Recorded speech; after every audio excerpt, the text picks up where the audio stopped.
The wind had picked up just as I stepped out of the car, carrying the scent of lilies and wet asphalt through the cemetery gates.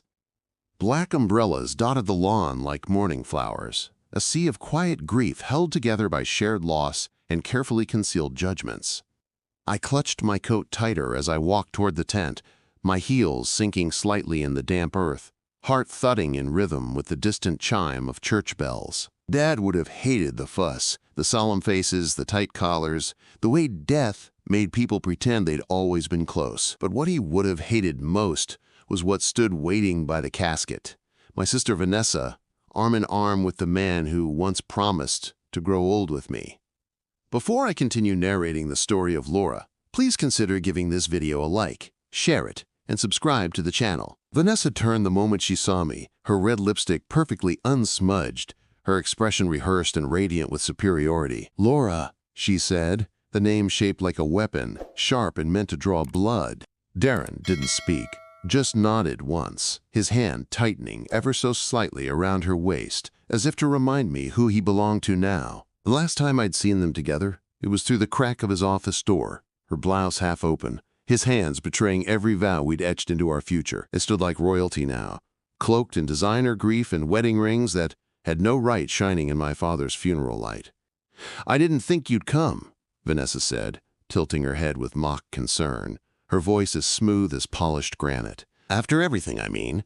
She let the implication hang there, suspended like fog, then smiled like she hadn't just spat venom. "It takes courage to show your face, considering how things turned out." My hand clenched the strap of my purse so tightly I thought it might snap, but I didn't flinch, not yet. Instead, I looked her over, head to toe, calculating the price of her pity. Her heels alone were worth more than my month's rent, and the smug curve of her lips screamed victory. 4 years ago, she'd taken Darren from me with those same lips, whispering apologies while locking the door behind my back. She'd wrapped betrayal in sisterhood and handed it to me like a gift she thought I'd be too fragile to open. Now she stood in the shadow of our father's coffin, wearing my old life like it fit her better. "I didn't come for you," I said, each word slow, deliberate, quiet enough to be drowned out by the priest's opening prayer. "And I'm not here to make peace." Her eyes narrowed, the facade cracking just enough for me to see the curiosity beneath. She hadn't expected that. She'd expected tears, maybe a breakdown, something worthy of the pitying glances being cast in our direction. Darren shifted beside her, clearing his throat like a man trying to disappear into the cold ground. He looked older now, thinner, but still carried himself like a man who believed he'd won. My ring, I noticed, had been replaced with a thicker band, platinum probably, one that gleamed too brightly for a funeral. "You look well," he said, and I almost laughed at the effort it took him to lie. Vanessa smirked at his attempt, no doubt savoring the image of me alone in some drab apartment, still licking the wounds she'd inflicted. But I wasn't that woman anymore. "I suppose it must be strange," I said, letting my voice soften like silk on glass. "Seeing someone you tried to destroy still standing." Vanessa blinked, her smile twitching. She'd spent years imagining this moment, convinced I'd either be invisible or inconsolable, neither of which were true. I was very much present. And I had never been stronger. The service began. A low hum of prayers and eulogies wrapping around the mourners like winter fog. I sat in the front row, my father's favorite blue scarf wrapped loosely around my neck, the scent of his cologne still faint in its threads. Vanessa and Darren took seats across the aisle, their silence more bitter than reverence. Every word the priest spoke felt like a lullaby for my rage, lulling it into something sharper, more deliberate. I didn't cry. I hadn't cried since the night I'd found them together. Instead, I listened to every story, every memory shared, and tucked them into the part of me they hadn't broken. Dad's laughter, the way he burned toast every Sunday, his belief that kindness wasn't weakness, it all lived in me now, not them. Not the traitors who'd twisted love into something unrecognizable. And when it came time to lay the roses on his casket, I stood with a grace I hadn't felt in years. "I hope you find peace," I whispered, placing the bloom beside the polished wood. "You always wanted us to be okay. I'm sorry she didn't know how to be your daughter." A breath left my lungs like a prayer I hadn't meant to say aloud. But I didn't look back to see if she heard. Outside the chapel, mourners spilled into the gray afternoon, their conversations shifting from grief to logistics, from sorrow to lunch plans. I lingered near the garden where Dad used to take us as kids, his hand warm around ours, pointing out the names of flowers we'd forget moments later. The wind rustled the hydrangeas, and I let it carry away the last of my guilt. Vanessa found me there, her heels crunching on the gravel path, her perfume sweet and venomous as ever. "You know, Dad would have hated the drama," she said, like it wasn't her who'd brought it. I didn't respond. "I just think it's sad," she continued, brushing non-existent lint off her coat, "that you've held on to this bitterness for so long. Darren and I, what happened? It wasn't personal. We fell in love. It happens." "No," I said, finally turning to her. "What happens is betrayal. What you did was a choice, and pretending it was fate doesn't make it less disgusting." Her mouth opened, but no defense came. I watched her scramble for the right spin, the perfect line, but I didn't give her the satisfaction of silence. "Besides," I added, "you never did have great timing." Vanessa frowned, confused. "What are you talking about?" "Have you met my husband?" I asked, my voice calm, almost kind. She blinked, as if the words didn't compute, as if the narrative she'd written didn't allow for plot twists. Her smile faltered. Her grip on Darren's arm loosened. And then he stepped into view. He walked through the arch of hydrangeas like a storm in tailored wool, hands tucked in his coat pockets, eyes scanning until they landed on me. Marcus had a quiet presence, the kind that turned heads without demanding attention, his expression a blend of warm restraint and subtle confidence. The silver at his temples caught the overcast light just enough to make Vanessa's eyes widen. She knew him instantly, her past catching up to her present in a way she hadn't prepared for. Her posture shifted, and I watched her go rigid, her breath catching as though the wind had been knocked from her chest. "Laura," Marcus said, stopping at my side and taking my hand without hesitation. "I've been looking for you." He leaned in to kiss my cheek, and the gesture was casual, intimate, natural, the kind of touch only love, not vengeance, could replicate. Darren stepped forward half a beat too late, instinctively placing himself between Marcus and Vanessa, the protective gesture ironic considering who needed protection now.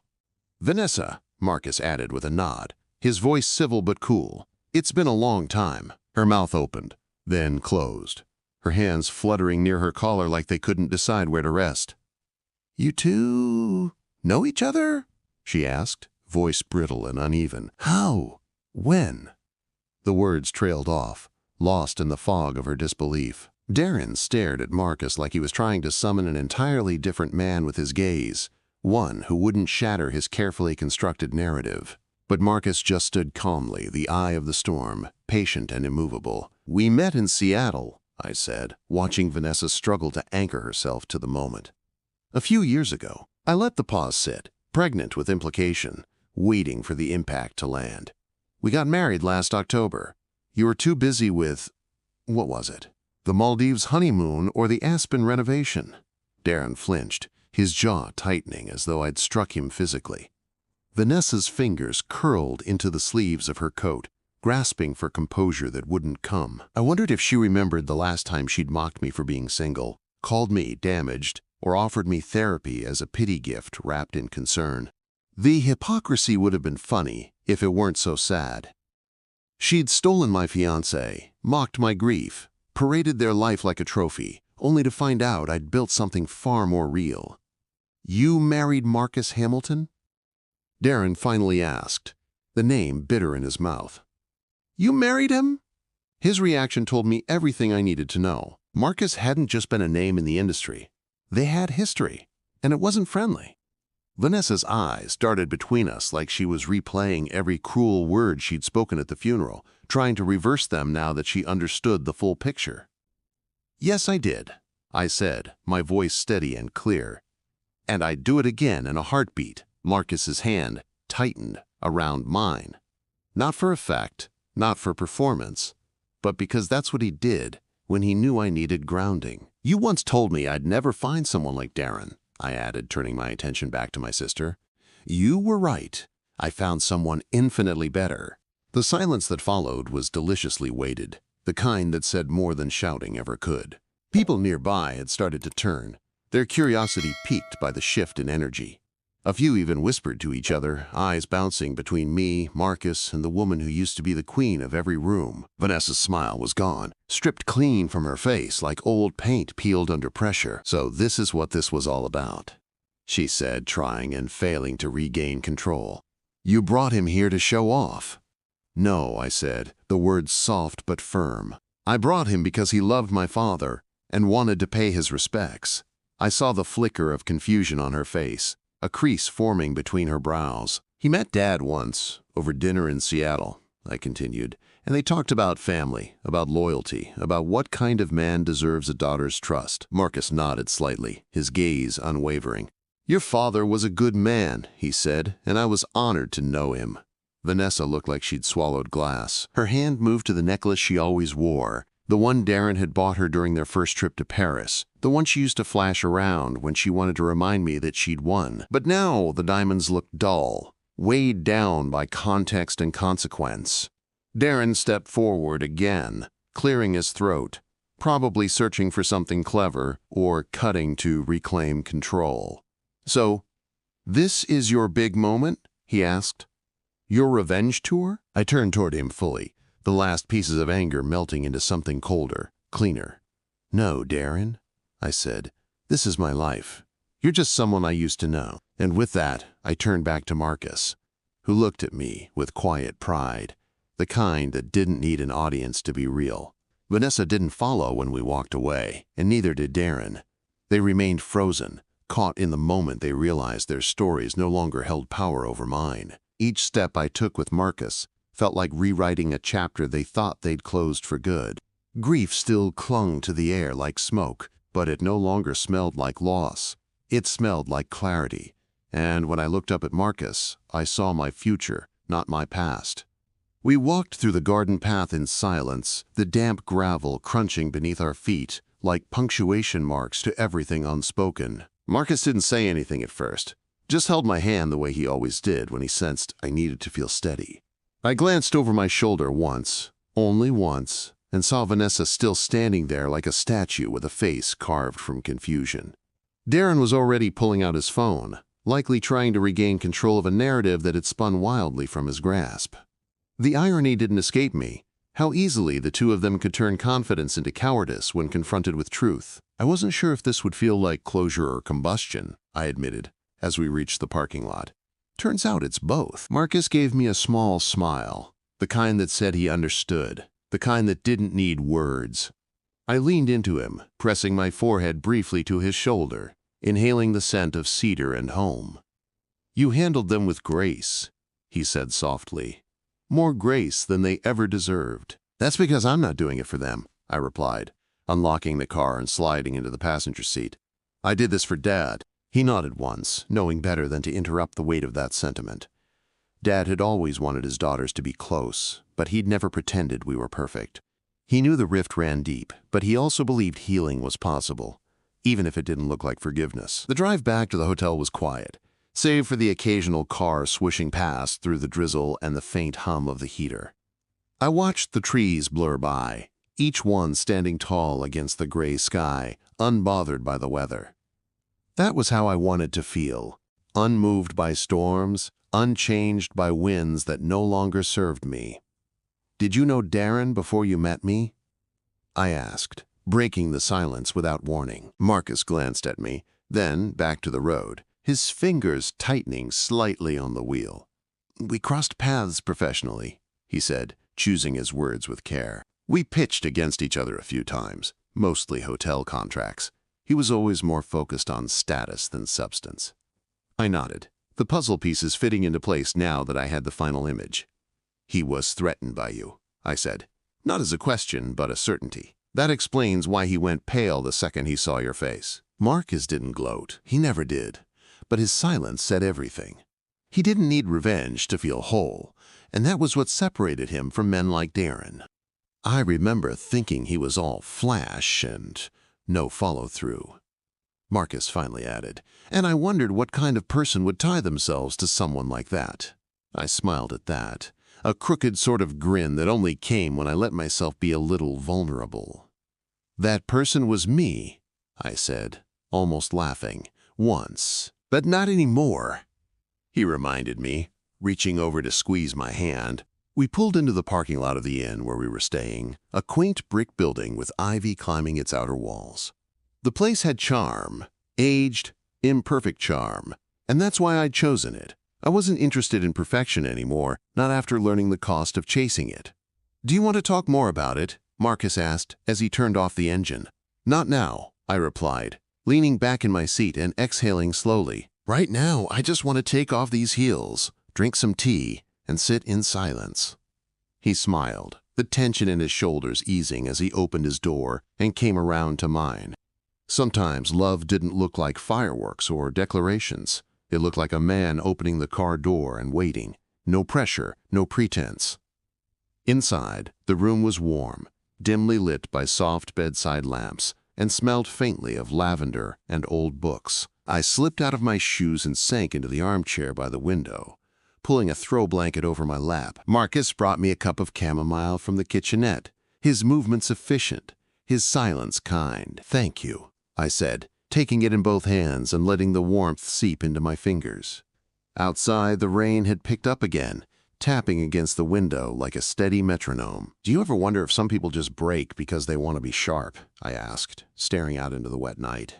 He looked at me thoughtfully, his mug halfway to his lips. "Some people think being sharp is the same as being strong," he said, "but they're not the same." I nodded, swallowing the lump that had formed in my throat. Vanessa had always wielded her words like knives, sharp enough to draw blood, dull enough to leave scars. But strength? Strength was something else entirely. "She thought I came to show off," I murmured, still watching the rain. "Like marrying you was some kind of calculated revenge." Marcus didn't respond right away, and I appreciated that about him. His patience, his refusal to fill silence with empty platitudes. "Let her think that," he said finally. "Sometimes the truth is too complicated for people who need simple villains." That line sat with me longer than anything else he'd said that day. Simple villains. Yes, that's what Vanessa needed me to be. The spinster sister who couldn't move on, who showed up bitter and broken, who envied her sparkle and success. But I hadn't envied her for years. I'd pitied her, and that was a far more dangerous shift. "I think I'm done carrying this," I said, setting my mug down and drawing my knees to my chest. The weight of hating her, missing him, resenting myself. It's too much, and it doesn't serve me. Marcus came over and knelt in front of the chair, resting his arms on the armrest, his gaze level with mine. "Then let it go," he said simply. "You don't owe them space in your mind, and you don't need their apology to heal." I reached out and touched his cheek, the warmth of his skin grounding me in a way I hadn't known I needed. There was a time I believed closure came from confrontation, from dragging the truth into the light and forcing people to own it. But now I realized closure came quietly, like a door closing behind you while you walked forward without looking back. Vanessa would always be my sister, but she would never again be my measuring stick. And Darren? Darren had simply become a chapter I'd finished reading. The next morning, I woke to the sound of rain ticking against the window pane, like a memory trying to be remembered. Marcus was already up, seated in the armchair with his laptop open and a cup of coffee steaming beside him. He looked peaceful, absorbed in something work-related, his brow furrowed slightly in concentration. For a moment, I didn't move. I just watched him, reminded of how different this life was from the one I used to live. There was no tension here, no second-guessing, no walking on eggshells to keep a man from drifting. I sat up slowly, stretching beneath the sheets, and Marcus glanced up with a smile that melted away the last remnants of yesterday's weight. "Morning," he said, closing the lid of his laptop without hesitation. "You slept in." I returned the smile, wrapping the blanket around my shoulders as I crossed the room to sit beside him. I think my soul needed a break. "I was going to let you sleep," he said, pouring another cup of coffee for me. "But I figured we'd want to head back before traffic gets awful." I nodded, taking the cup and breathing in the aroma that had always reminded me of early mornings and second chances. We didn't need to talk about the funeral, not right away, because the important parts had already been said. "I'd like to visit Dad's house one more time before we leave," I said, more to myself than him. Marcus nodded. No hesitation, no questions, just support, as always. The drive to Dad's house was quiet, except for the occasional sound of windshield wipers clearing away the morning drizzle. The closer we got, the more the past began to stir inside me, rising from beneath the surface, like dust in forgotten corners. I hadn't been back since the estate attorney handed me the keys, months ago, with a sad smile and a sealed envelope bearing my name. Vanessa had taken what she wanted, heirlooms, art, furniture, but she hadn't wanted the house. It sat there like a time capsule, unchanged and unmoved, holding pieces of our childhood with a kind of stoic patience. The porch still creaked in the same spots, and the front door still stuck if you didn't lift the handle slightly as you turned the key. Inside, the scent of cedar and old paper wrapped around me like a familiar blanket, grounding and haunting all at once. I stepped inside and closed my eyes, letting the stillness settle into my bones. "It's exactly as I remembered," I whispered, though the silence didn't answer. Marcus followed me in, giving me space but never straying too far. I walked through the living room, trailing my fingers across the back of Dad's armchair, where he used to sit with a book in one hand and whiskey in the other. The fireplace still held ashes from a winter long gone, and the clock above the mantel had stopped months ago, frozen at 4:47. "He used to read to us here," I said, my voice catching on the memory. "Vanessa always asked for fairy tales, but I wanted fables." He smiled faintly, as if he could see the ghosts of those evenings swirling through the room with us. "You're allowed to remember the good parts," he said gently, "even if they're tangled in the bad." I nodded, wiping a stray tear from my cheek, not out of sadness, but something else.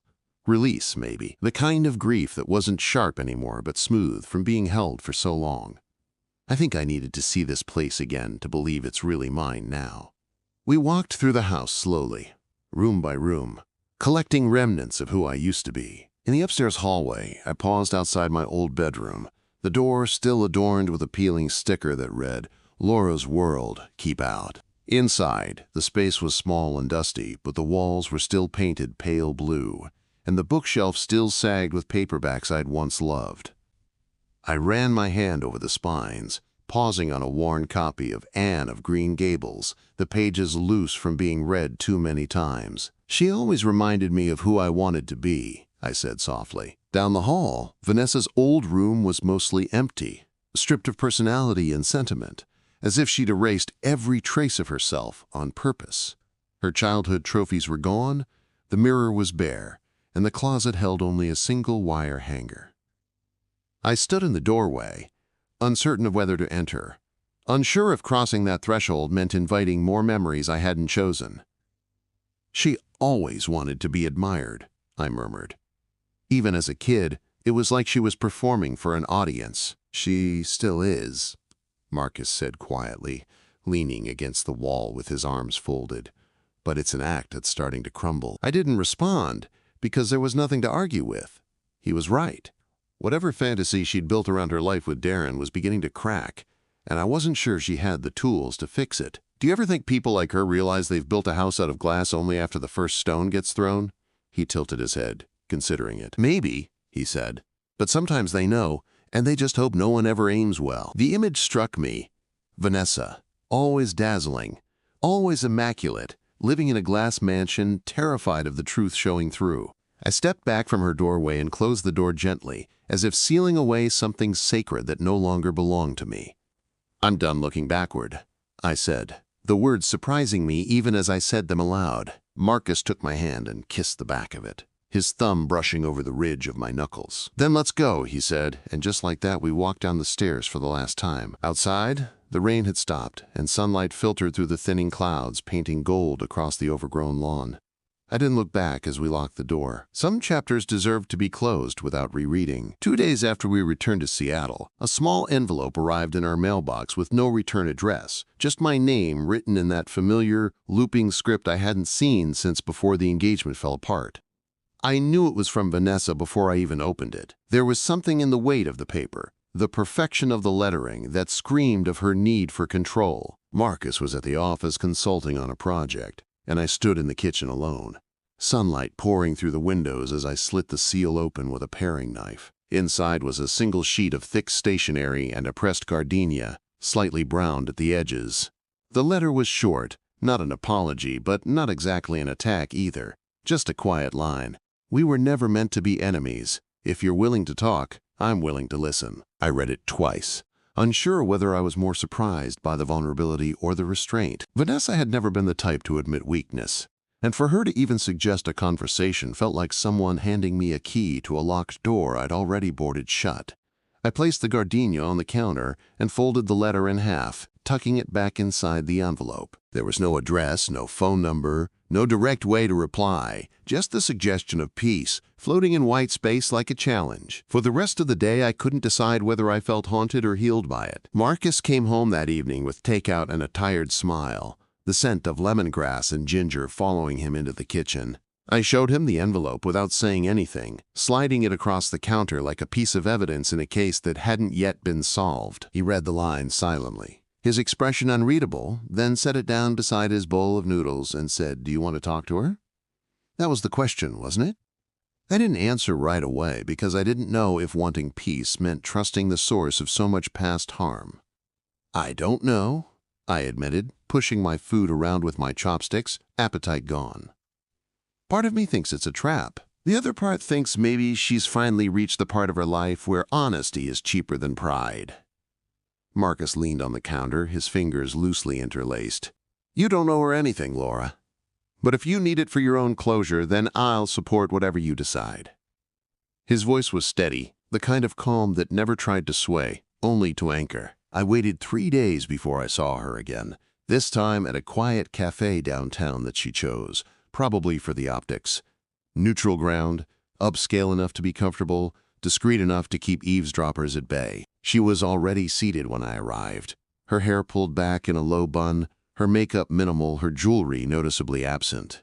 The diamond ring I remembered so vividly from that funeral was gone, replaced with a simple band I didn't recognize. She looked tired, not in the way a woman misses sleep, but in the way someone misses who they used to be. "Thanks for coming," she said softly, as if speaking louder might break the entire fragile meeting. I sat down without speaking, crossing my legs and resting my bag in my lap, letting the silence hang long enough for her to feel the weight of it. Her hands were folded on the table, and for the first time, I noticed how still they were. Vanessa, the woman who never stopped moving, never stopped performing, was completely still. "I don't expect forgiveness," she said after a moment, her voice steady but stripped of its usual flourish. "I don't even know if I'd forgive me if the roles were reversed." I didn't interrupt, not yet. I wanted to see how far down this new version of her was willing to go. "I used to think taking Darren from you was winning," she continued, eyes locked on the untouched tea in front of her. "But it didn't feel like winning when the credit card stopped working or when I found out he'd refinanced the house without telling me." My brows lifted slightly, but I didn't speak, didn't give her the grace of sympathy before she'd earned it. "He says it's my fault," she went on, fingers tightening around the napkin in her lap, "that he wouldn't have needed to hide things if I wasn't so insistent on appearances. I don't even know when we stopped pretending we loved each other." Still, I said nothing, because she wasn't here for comfort. She was here for reckoning.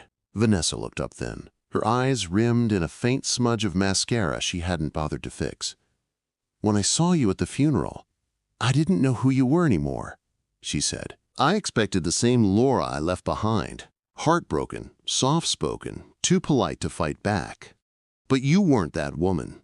A faint, bitter smile tugged at the corner of her mouth, and it scared the hell out of me. I watched her across the table, the ache in my chest more nostalgia than anger now. I remembered us as children, lying on the floor in our shared bedroom, drawing imaginary castles with glitter pens and naming each other's future husbands with exaggerated swoons. Somewhere along the line, those castles had become competition. The fairy tales soured into grudges and gold-plated revenge. "You didn't just take Darren," I said finally, keeping my voice level. "You took my sense of safety and family, and that took years to rebuild." She nodded slowly, as if she'd rehearsed hearing those words, and finally accepted she wouldn't be allowed to talk over them. "I know," she whispered, "and I think part of me hoped you'd never actually recover, because then I wouldn't have to look at what I destroyed." That admission was sharp, honest, and heavier than any apology she could have offered. For the first time, I saw her as something other than my enemy. Just a broken woman who didn't know how to undo the damage she'd caused. "But you did," she added, eyes shining. "You really did rebuild yourself." We sat there, two women separated by blood and betrayal, trying to find something in the ashes worth holding on to. "He's not who I thought he was," she said at last, her voice almost too soft to hear. "And maybe I'm not either." I nodded once, not in agreement, but in acknowledgement that this was probably the closest we'd come to peace. "That's something you'll have to figure out on your own," I said as I stood, sliding my chair back with a soft scrape. Vanessa didn't follow me out, and I didn't look back. Before I narrate what happens next, kindly let me know if you have any questions so far and why you haven't subscribed yet. The bell over the cafe door jingled behind me as I stepped into the cool Seattle air, the late afternoon breeze catching the edge of my coat. I didn't cry, didn't shake, didn't feel the rush of emotion I thought might follow a meeting like that. Instead, I felt strangely calm, like finishing the last page of a long, painful book and finally setting it back on the shelf. Vanessa's words echoed faintly in my head, but they no longer pierced. They just existed, like background noise in a life I'd stopped living years ago. I walked without a destination, letting the rhythm of my footsteps carry me farther away from her and the past we'd both twisted. By the time I reached home, Marcus was in the kitchen making pasta, humming along to a Miles Davis track that played low through the speaker on the counter. He glanced up when I walked in and took one look at my face before drying his hands on a towel and opening his arms. I dropped my bag and stepped into him, burying my face in his chest, letting the smell of garlic and sage ground me. "So," he said gently, "how did it go?" I leaned back enough to look at him, my hand resting over his heart. "It was honest," I said simply, because anything more would have complicated something that felt clean for once. Not healing, not destructive, just necessary. Marcus didn't ask for the details, didn't pry. He only kissed the top of my head and went back to stirring the sauce, like his presence alone could absorb what I didn't want to say. We ate dinner at the table with the windows cracked open, and the city humming softly outside, cars whispering by like a lullaby. I told him a little about the gardenia, the cafe, the quiet way Vanessa had admitted to her own collapse. He listened without reacting, just nodding and passing me a second helping of pasta when I paused. "I think it's over," I said finally, pushing my plate away and folding my hands. Whatever tether was tying me to her, to him, it's gone now. "Good," Marcus said, his voice warm and sure. "You've earned your peace." And for the first time, I believed that. Not because someone handed it to me, or because time had dulled the pain, but because I had faced the ruins without needing to set them on fire. That kind of strength didn't come from vengeance. It came from survival. And then choosing something better. The next morning, I woke early, restless but not anxious, filled with a strange kind of clarity. I padded barefoot into the living room, curled up on the couch with a blanket, and opened Dad's journal for the first time since the funeral. His handwriting was as steady as ever, his thoughts scattered in fragments of memory and observation. Some pages held grocery lists, some had stock notes, but others were like love letters to the life he'd built, the daughters he'd raised, the home he'd held together after Mom died. I flipped to the page Vanessa had shown me, the one where he wrote about hearing music in my voice again. It still brought tears to my eyes, but now they were gentle ones, not the kind that demanded tissues and solitude. Dad had always seen us clearly, even when we tried to hide our worst parts behind performance and ambition. He knew Vanessa had lost her way, and he'd hoped, so quietly, that one day we'd find each other again. I wasn't sure if we ever truly would, but maybe that wasn't the point. Maybe the point was trying, even after the damage was done. Later that day, I went through the box of old photos I'd brought home from the house. Sepia memories, Polaroid snapshots, and wallet-sized school portraits with crimped hair and awkward smiles. I found one of Vanessa and me on our bikes, helmets askew, our knees covered in Band-Aids from some long-forgotten adventure. We were laughing, mouths open in pure joy, arms slung around each other like the world wasn't big enough to separate us. I stared at it for a long time before tucking it into a drawer, not to display, but not to throw away either. Some things belonged in the quiet corners. Not gone, just paused. Work picked up again quickly, and the pace of deadlines and presentations returned with comforting predictability. Bloom Creative had just landed a campaign with a boutique travel brand, and Janet had handed me the reins without flinching. "You've earned this," she said, tossing a folder onto my desk. "You know how to keep people grounded when the chaos starts." I'd smiled then, not because of the compliment, but because it was the first time I'd been praised for being calm, not clever. Marcus's consulting work kept him traveling twice a month, but he always came back with a souvenir and a story. He sent postcards even when he was only gone for 2 days, tucking them into my lunch bag or leaving them on my pillow. They weren't dramatic or poetic, just thoughtful notes. "This town reminds me of your laugh," or "Tried that weird chili candy you like, still don't like it." I kept every single one in a small box beside my desk, a new kind of keepsake built on small, real things. The kind you don't realize you're collecting until your heart is full. 6 weeks after the funeral, a package arrived with no note, just a small frame containing one of Dad's favorite quotes in black type on white linen paper. "We are not what happened to us, but what we choose to become." It wasn't signed, but I knew it was from Vanessa. The handwriting on the shipping label gave her away. I didn't message her, didn't call, didn't send anything back, but I placed the frame on my desk where the morning light hit it just right, and that was enough. Life didn't change overnight, but it shifted, subtle and slow, like spring nudging winter aside without fanfare. I smiled more without realizing it. I laughed at things that didn't hurt first. I started reading again, painting again, playing piano again. I stopped checking social media to see what Vanessa was doing, because I genuinely didn't care anymore. One Saturday morning, Marcus found me dancing barefoot in the kitchen, whisk in one hand, mug of coffee in the other, spinning to an old Stevie Wonder track. He watched for a moment before pulling me into a slow, exaggerated twirl, our laughter echoing off the tile floor. "What's this energy?" he asked, grinning as he kissed my forehead.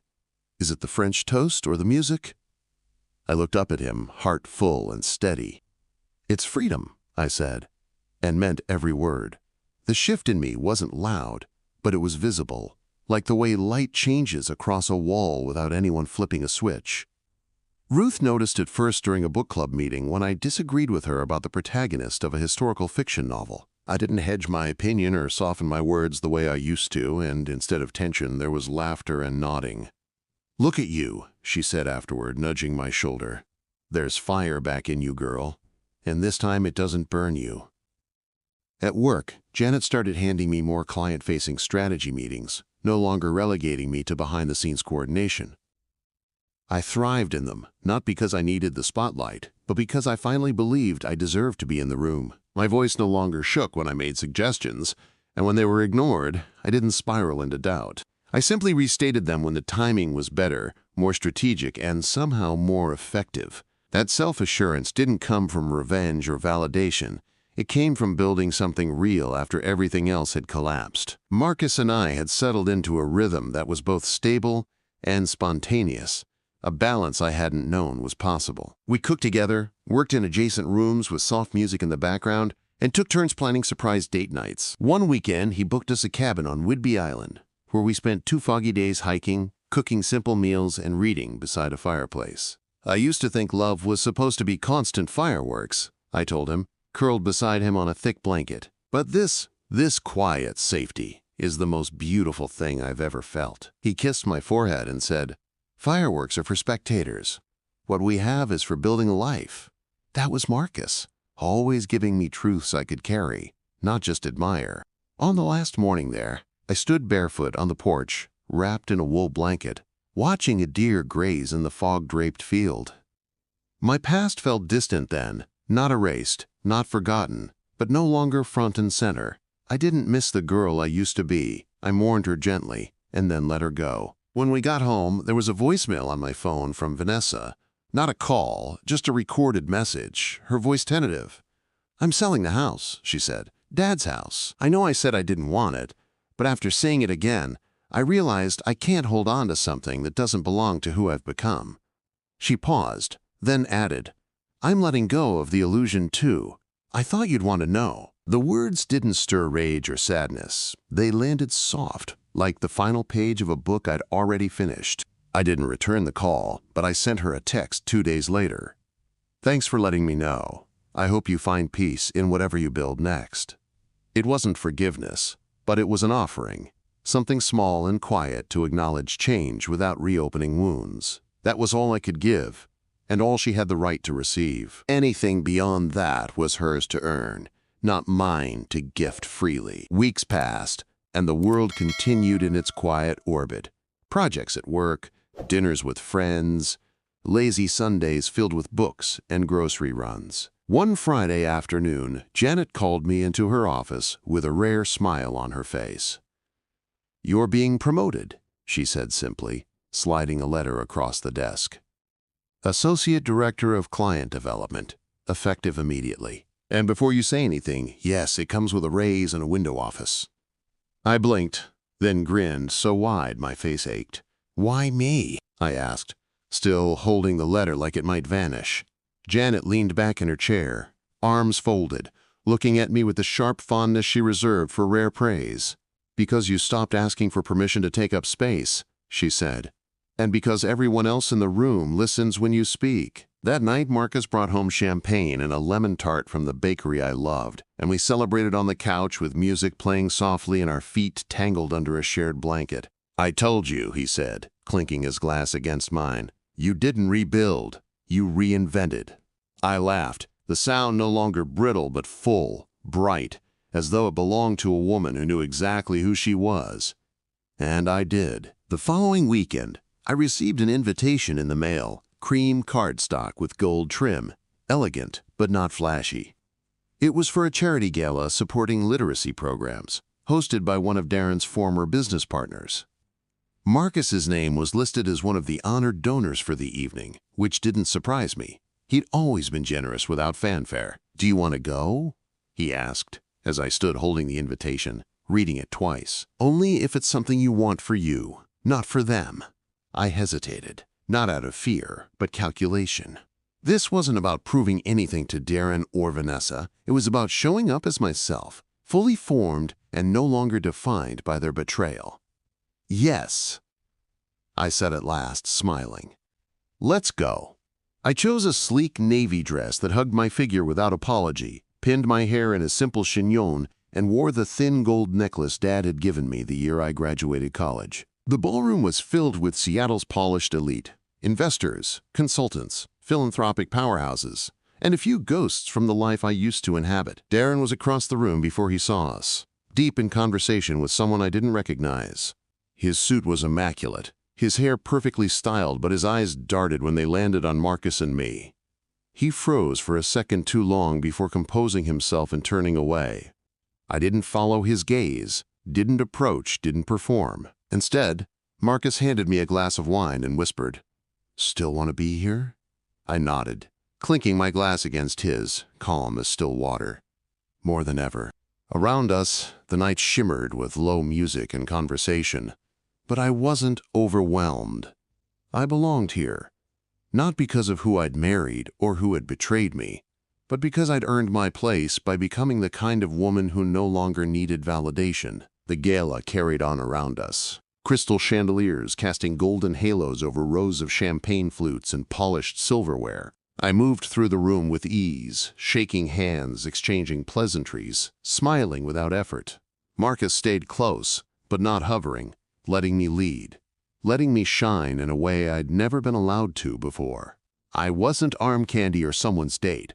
I was a woman who belonged in every conversation, whose voice was listened to with interest rather than indulgence. And for the first time in a room like that, I wasn't measuring my worth by who looked at me twice. A familiar voice broke through the music just as I was setting my empty wine glass on a tray. "Laura?" Darren's voice still carried that practiced warmth, a salesman's charm that used to feel like safety before I knew better. I turned slowly, facing him with the kind of calm that came only after survival and self-respect had replaced insecurity. "Darren," I said, offering a polite nod, not a smile. He looked older now, not just in the lines at the corners of his mouth, but in the way he stood, like he was tired of holding up a life he no longer believed in. He glanced at Marcus, who remained beside me, unfazed and observant, then back at me with a flicker of something unreadable. "You look good," Darren said, like he couldn't quite find the right compliment that didn't sound rehearsed. "Thanks," I replied, unwilling to throw him a rope of familiarity he hadn't earned. There was a pause, the kind that begged for someone to fill it with nostalgia or apology, but I let it sit untouched. "I didn't expect to see you here," he added, eyes darting toward the donor board where Marcus's name sat prominently displayed. "We were invited," I said simply, not elaborating, not offering any thread for him to tug on. Darren shifted uncomfortably, and I saw the moment he realized I wasn't going to give him what he wanted, whether it was a reaction, a compliment, or even a wound to poke. "Vanessa didn't come," he said, and that was when I finally smiled, but only slightly. "I didn't ask," I said, and the words landed like a final door clicking shut. His mouth opened, as if to protest or explain, but nothing came out. Instead, Marcus reached for my hand, threading his fingers through mine like a quiet shield. "Pleasure seeing you again," he said to Darren with a tone so polite it almost veiled the history beneath it. Darren forced a nod, his pride catching in his throat, then turned and walked away before the conversation could become any more revealing. I watched him go without feeling vindicated, just released. That was the last thread untied, the final weight lifted. Later that evening, Marcus and I stepped out onto the balcony, where the cool night air wrapped around us like a balm. Below, the city sparkled, each window and taillight a reminder that life never paused, not even for heartbreak or healing. "You handled that well," he said, placing his hand on the small of my back. "I didn't feel anything," I whispered, surprised by the realization. "Not love, not hate, not even pity." "That's because you've moved on," he said. "Not past it, but through it." I nodded, eyes fixed on the horizon, on the idea that life after betrayal could be not just livable, but beautiful. We stayed like that for a while, two silhouettes against a skyline that no longer reminded me of what I'd lost. Instead, it mirrored everything I'd rebuilt, steadfast, illuminated, unmistakably mine. "Let's go home," I said, finally ready. The next morning, a small envelope was tucked into our apartment mailbox again, Vanessa's handwriting, though this one was addressed to both Marcus and me. Inside was a wedding photo from years ago, one I hadn't seen before. Me in a white dress I never got to wear, standing between Darren and Vanessa, smiling, unaware. Tucked behind it was a note in Vanessa's careful cursive. I found this in a box labeled, "What Almost Was. Thought you should have it. I'm learning to let go. Thank you for teaching me how."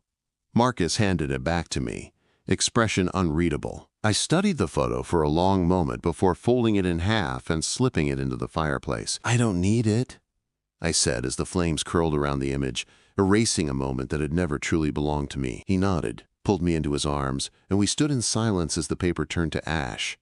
Letting go didn't always look like peace. It sometimes looked like fire. A week later, I got a call from the estate lawyer handling Dad's affairs. Vanessa had officially sold her share of the house and donated half of the proceeds to the children's literacy charity he had supported. My name was listed as co-donor, though I hadn't contributed a cent. "She insisted," the lawyer said. "Said it felt like something your father would have wanted her to do. With you, not alone." I sat in my office for a long time after hanging up, letting the impact of that gesture settle. Maybe she wasn't trying to undo the past, but maybe she was finally learning to stop justifying it. Maybe it was her version of rebuilding, starting from a foundation that wasn't stolen. I didn't call her. I didn't send a thank you. But that evening, I lit a candle by Dad's journal and whispered, "She's trying."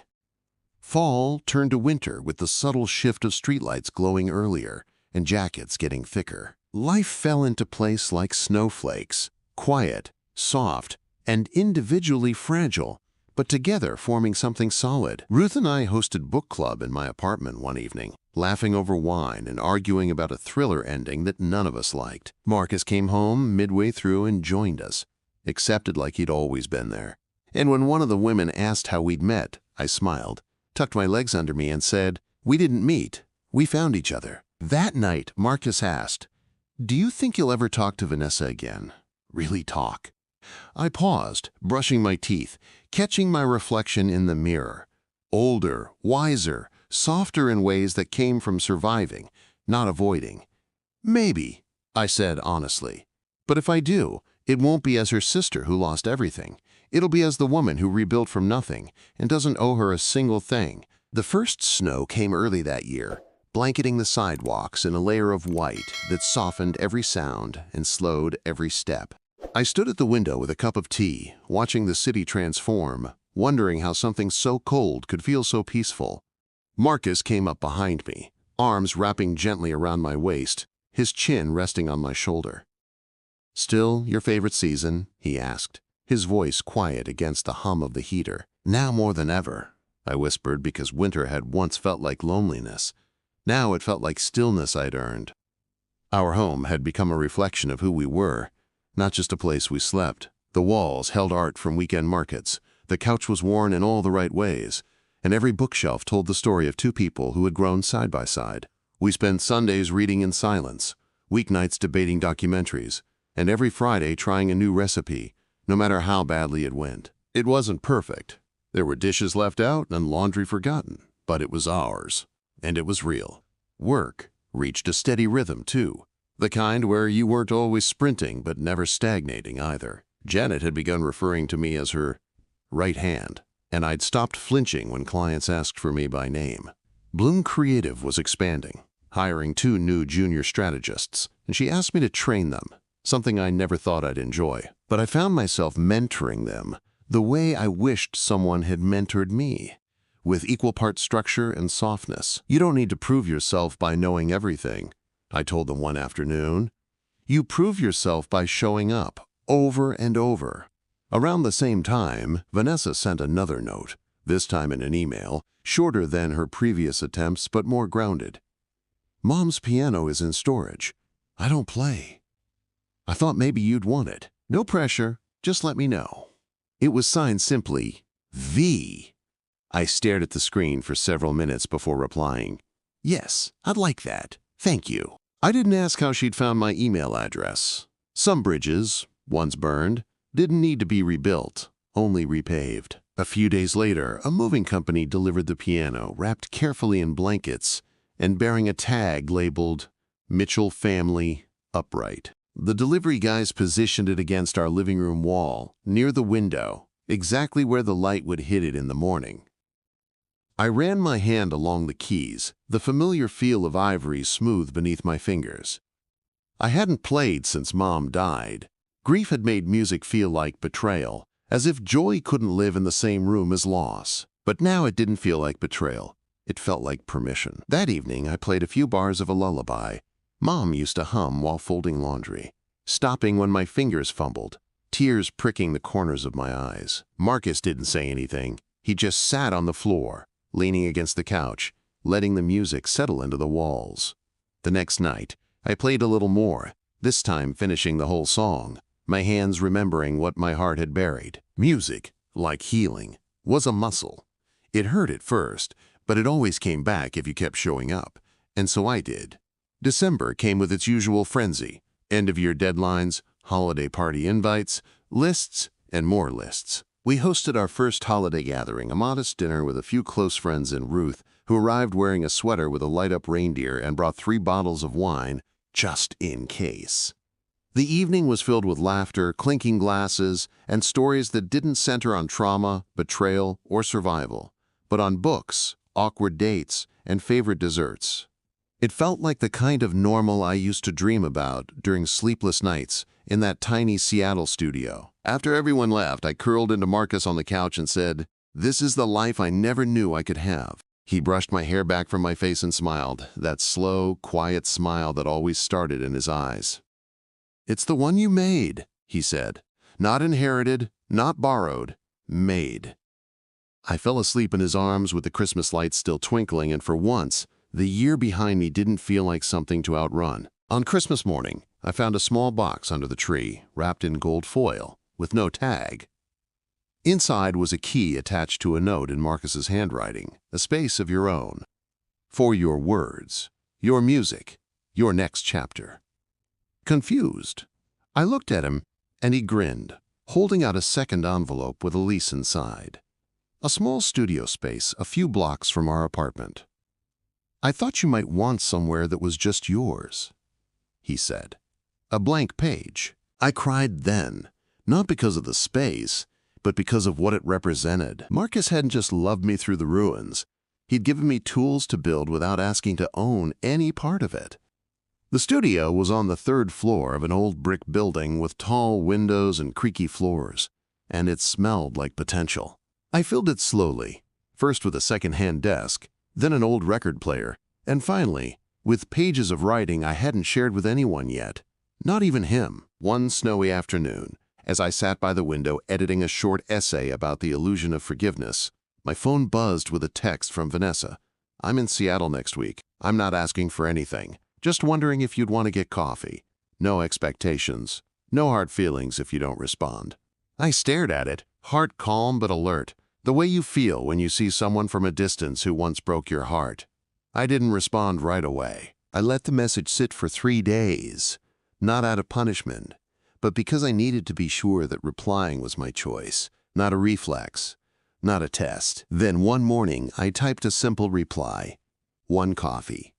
Public place, Thursday at noon. I didn't include a smiley face or a question mark, just boundaries, clear and steady. When Thursday came, I walked into the cafe with no illusions. I wasn't hoping for redemption or apology or even connection. I was there to be the woman I had become, regardless of whether Vanessa had changed or not. And when she stood from her seat to greet me, I realized that sometimes strength isn't in walking away. It's in knowing you can, but choosing to stay for just long enough to see if the story ends differently this time. Vanessa looked different the moment I stepped into the cafe, less polished, more real, like someone who had stopped trying to sell perfection and started wearing honesty instead. Her makeup was minimal, her hair in a loose braid, and her coat was wool instead of cashmere. She stood when she saw me, eyes searching mine not for forgiveness but for permission, to speak, to begin, to try. I gave her a small nod, the kind that said, "I'm here, but don't mistake my presence for surrender."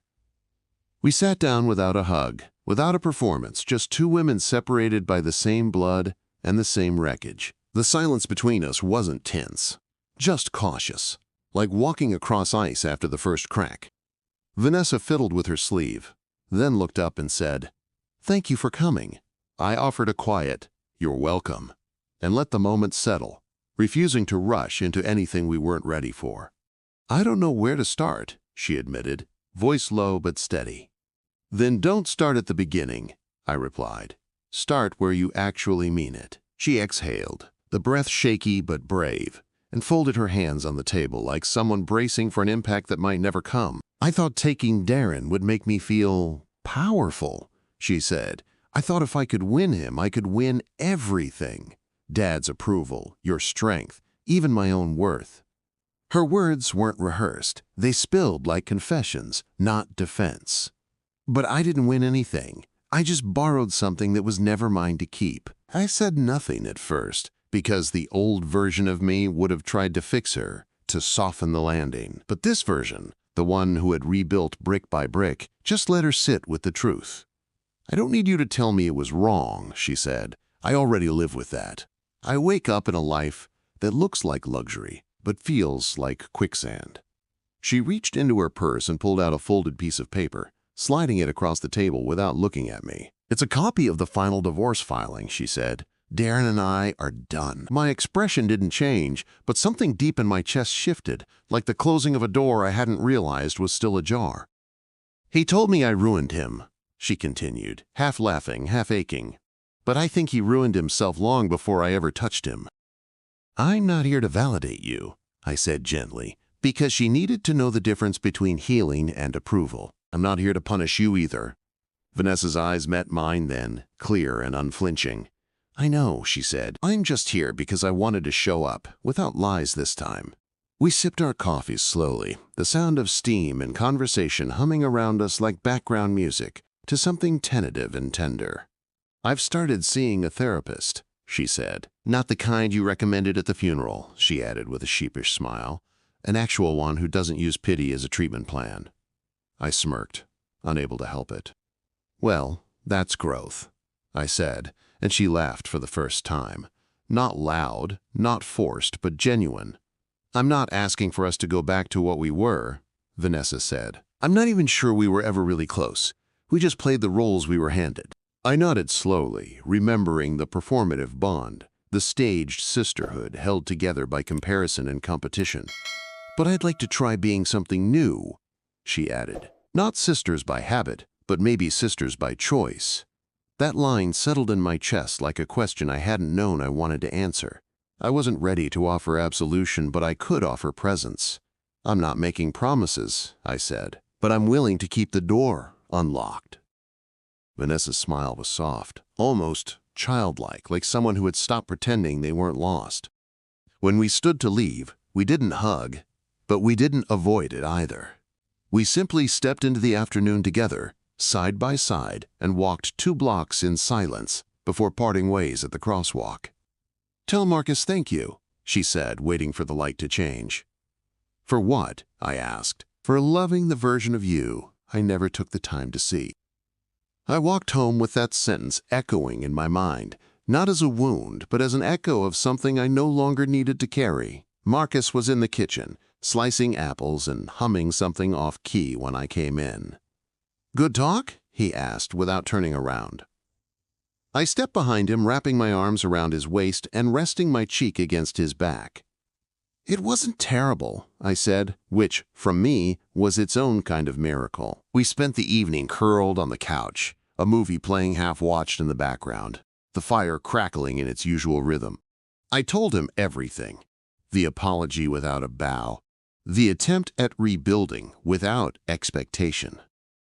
He listened without comment, his hand resting on my leg, anchoring me to the here and now. "I think I'm done trying to rewrite the past," I said, my voice more a sigh than a statement. "It's time to start writing what comes next." A week later, I held a soft launch event at my studio, inviting close friends, a few colleagues, and a small group of women from Ruth's book club. Marcus helped string fairy lights, and Ruth brought homemade brownies labeled Therapy in Squares. I stood by the window, holding a glass of sparkling water, watching everyone filter in with laughter and curiosity.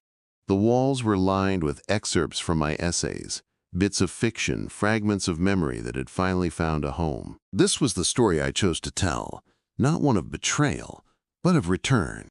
Before the night ended, a woman I didn't recognize approached me, holding a copy of one of my printed essays. "This part here," she said, pointing to a paragraph about heartbreak and resilience, "felt like you were talking about me." I smiled and nodded, grateful. "Then maybe we've both come a long way." Outside, the street was quiet, the moon full, the night crisp with possibility. Back home, I tucked Dad's journal into a drawer of the studio desk, knowing I no longer needed to read his words to hear his voice. His belief in me had never been about the titles I carried or the people I kept. It had always been about the strength I'd forgotten I had. Vanessa hadn't stolen it. Darren hadn't broken it. It had just been buried beneath years of trying to be someone I never needed to be. And now? Now I was the author of my own life, and I wasn't writing for revenge anymore. I was writing for freedom. Thank you for listening to Laura's story. If you're yet to subscribe, please consider doing so before watching another story on the channel.